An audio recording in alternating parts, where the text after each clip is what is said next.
जय हिंद दोस्तों, मेरा नाम है सुधीर और आप देख रहे हो जीके वाला क्लास एजुकेशन। आज का ये वीडियो क्लास 10th के सभी छात्रों के लिए बहुत ज़्यादा इंपॉर्टेंट है, जितने भी छात्र बोर्ड परीक्षा 2024 की तैयारी कर रहे हैं। आज की इस वीडियो में आप सभी को सूरदास का जीवन परिचय ट्रिक के माध्यम से याद करूंगा और इस वीडियो में आप सभी को जो ट्रिक बताऊंगा, अगर आप उसको समझ लेते हो तो आप सूरदास का जीवन परिचय ही क्या, आप कोई सा भी जीवन परिचय इस ट्रिक के माध्यम से चुटकियों में याद कर सकते हो। ठीक है, तो इसी बात पर एक बार जोरदार लाइक कर दीजिए और अपने मित्रों के साथ शेयर कर दीजिएगा। साथ ही अगर आप हमारे चैनल पर नए हैं तो हमारे चैनल को सब्सक्राइब करके बेल आइकन को ऑल पे सेट कर दीजिएगा। और हाँ, एक बात मैं आपको और भी बता दूं कि हमारे चैनल पर बोर्ड परीक्षा 2024 की तैयारी स्टार्ट हो चुकी है।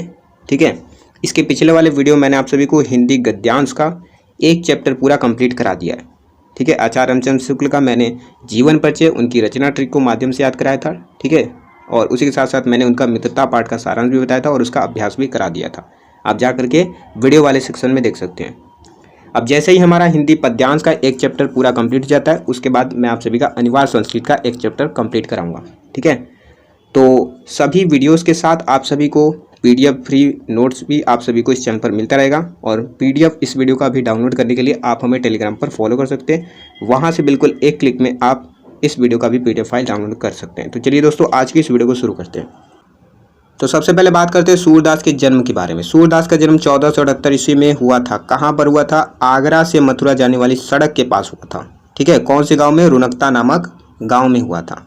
पिता का इनके क्या नाम था? पिता का नाम इनके रामदास सारस्वत था। ठीक है, इनके पिता का नाम क्या था? रामदास सारस्वत। अच्छे से याद कर लीजिएगा।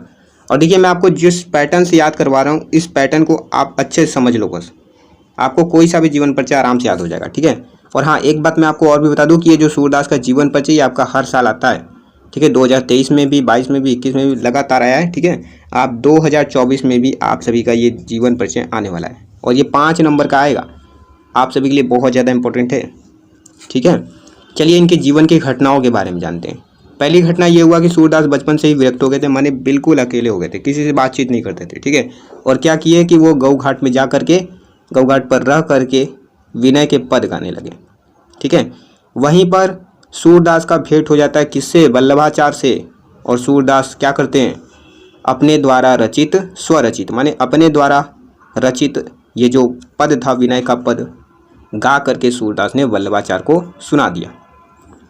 तो वल्लभाचार्य क्या कहें? वल्लभाचार्य ने ये कहा कि भैया आप ये विनय के पद न गाओ, आप कृष्ण की लीला का गान करो। ठीक है, जैसे ही वल्लभाचार्य ने ये कहा तो सूरदास वल्लभाचार्य के शिष्य बन गए और कृष्ण की लीलाओं का गान करने लगे।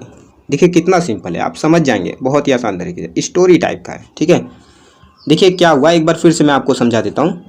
सूरदास बचपन से ही बिल्कुल विरक्त हो गए थे, बिल्कुल अकेले थे। ठीक है, गौघाट में रह करके इन्होंने विनय के पद गाना स्टार्ट कर दिया।